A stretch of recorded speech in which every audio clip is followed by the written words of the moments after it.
नमस्कार दोस्तों, आप सभी लोगों का बहुत बहुत स्वागत है हमारी YouTube चैनल पर। दोस्तों, अगर आप लोग CSC सेंटर लेना चाहती हैं लेकिन आप TEC एग्जाम देना नहीं चाहते या TEC में जो फीस लगती है वो फीस देना नहीं चाहते और आप चाहते हैं कि बिना TEC का एग्जाम दिए, बिना TEC के सर्टिफिकेट के कैसे हम अपना CSC सेंटर ले सकते हैं, तो आज की इस वीडियो को देखने के बाद इसके बारे में पूरी जानकारी आपको मिलने वाली है। दोस्तों, बहुत सारे लोगों को पता होगा कि TEC की फीस सबमिट होती है एग्जाम देने से पहले और लगभग 1400 से 1500 रुपए ये फीस आप लोगों को देनी पड़ती है। उसके बाद ही आप TEC का एग्जाम दे पाते हो और एग्जाम में पास होते हो, तभी आप CSC सेंटर के लिए अप्लाई कर पाते हो। तो बहुत सारे लोगों को तो ये इशू आता है कि उनके पास 1400 से 1500 रुपए नहीं होते TEC का एप्लीकेशन सबमिट करने के लिए। बहुत सारे लोगों को ये इशू आता है कि वो लोग TEC का एग्जाम पास नहीं कर पाते और बहुत सारे लोग TEC का एग्जाम पास भी कर देते हैं और CSC सेंटर के लिए अप्लाई भी कर देते हैं, तो उनकी CSC ID अप्रूव नहीं हो पाती, उनकी CSC ID रिजेक्ट कर दी जाती है। तो ऐसे बहुत सारे इशू हो सकते हैं जिस वजह से आप लोग CSC ID नहीं ले पा रहे।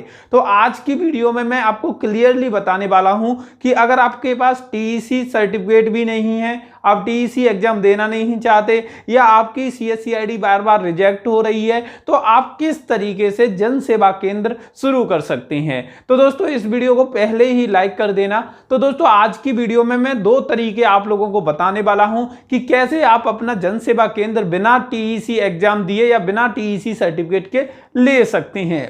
तो दोस्तों, सबसे पहले मैं आपको बताता हूं कि अगर आपको CSC सेंटर खोलना है और जो CSC की सर्विस होती है वही अपने सेंटर पर रखनी है और आपको CSC के लिए अप्लाई भी नहीं करना चाहते, फिर भी आप CSC सेंटर चलाना चाहते हैं, तो किस तरीके से चला सकते हैं। तो दोस्तों, आप ऑपरेटर बन सकते हैं। आप कहोगे कि ये ऑपरेटर कौन होते हैं, ऑपरेटर बनने के लिए क्या क्या चीजों की जरूरत होती है और किस तरीके से हम लोग ऑपरेटर बन सकते हैं और ऑपरेटर बनने के बाद हम क्या क्या काम कर सकते हैं।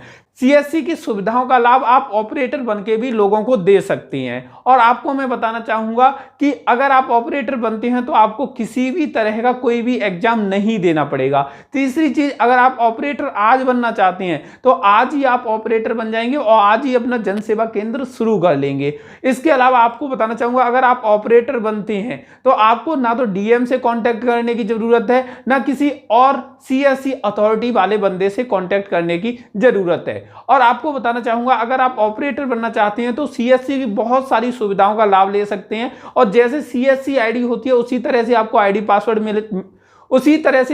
पासवर्ड मिलते हैं और CSC की वेबसाइट पे ही जाके आप लॉगिन करते हो। जैसे नॉर्मल जो दूसरे CSC धारक होते हैं उसी तरीके से आप भी काम करते हो और वही पोर्टल उनको मिलता है, वही पोर्टल आपको भी मिलता है अगर आप ऑपरेटर बनते हैं तो। अब भाई बात करते हैं कि ऑपरेटर बनने के लिए आपको क्या क्या चीजों की जरूरत होगी। तो सबसे पहले आपको बताना चाहूंगा, ऑपरेटर बनने के लिए आपके पास सिर्फ और सिर्फ आधार कार्ड हो और उस आधार कार्ड में आपका मोबाइल नंबर लिंक होना जरूरी है और जैसे ही आपका नंबर लिंक है तो आप ऑपरेटर बन सकते हैं। अब भाई बात करते हैं कि ऑपरेटर किस तरीके से बन सकते हैं और ऑपरेटर बनने के लिए हमें क्या क्या करना पड़ेगा जिससे हम ऑपरेटर बन पाएं और CSC की सुविधाओं का लाभ दूसरे लोगों को दे पाएं।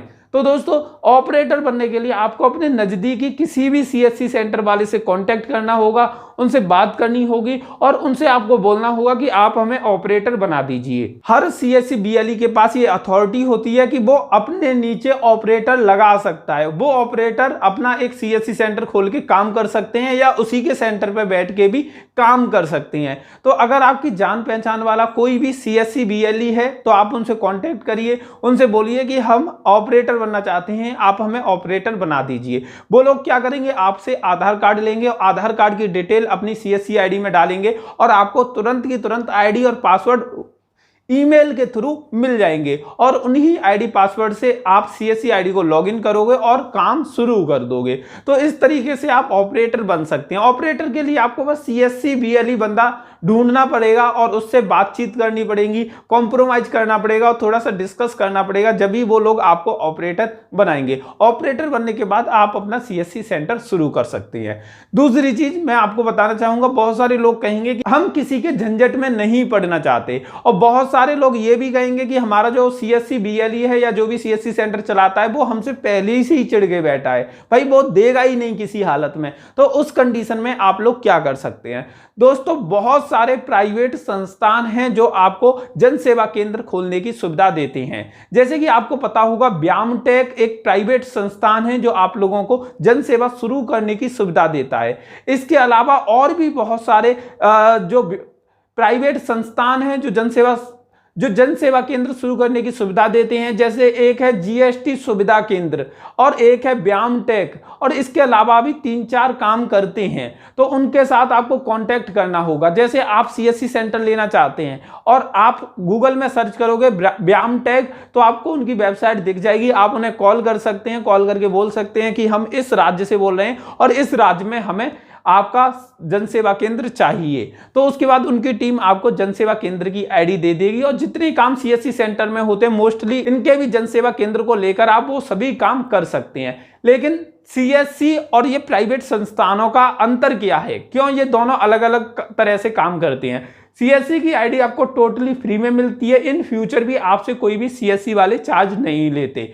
जैसे आप किसी भी प्राइवेट संस्थान की आईडी लोगे, जैसे व्यामटेक की लो या किसी और की लो, तो आपको फिक्स चार्ज देना पड़ेगा। पहली चीज, आपको आईडी लेते समय 6 से लेके 8,000 10,000 रुपए तक देने पड़ेंगे। उसके बाद आपको हर साल उनको 2,000 रुपए 1,000 रुपए हर साल भी देने पड़ेंगे। लेकिन उसी जगह सीएससी आईडी हमेशा के लिए फ्री रहती है, आप फ्री ऑफ कॉस्ट यूज कर सकते हैं। तो ये डिफरेंस होता है, बाकी की सुविधाएं दोनों में मिल जाती हैं। बाकी की अलग अलग प्लेटफॉर्म है, जैसे कि आप अगर आय प्रमाण पत्र, जाति प्रमाण पत्र, निवास प्रमाण पत्र वगैरह बनाना चाहते हैं तो अलग अलग स्टेट में, अलग अलग डिस्ट्रिक्ट में अलग अलग प्लेटफॉर्म बनाए गए हैं। उन पे आप डायरेक्ट भी रजिस्ट्रेशन कर सकते हैं। जैसे हमारी यूपी में है यूपी ऑनलाइन, आप डायरेक्ट जाके यूपी ऑनलाइन में भी रजिस्ट्रेशन कर सकते हैं। तो इस तरीके से आप 2 तरीके से अपना सीएससी सेंटर ले सकते हैं बिना कोई एग्जाम दिए। पहला चॉइस है आपके पास, आप ऑपरेटर बन सकते हैं। दूसरा, आप किसी भी प्राइवेट संस्थान से कांटेक्ट कर सकते हैं।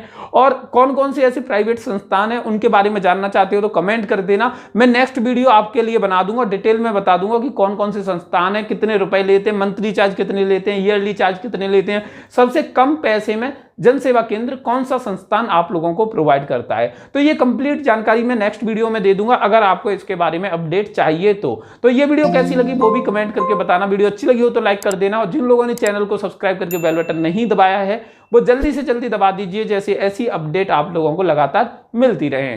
धन्यवाद आज की ये वीडियो देखने के लिए।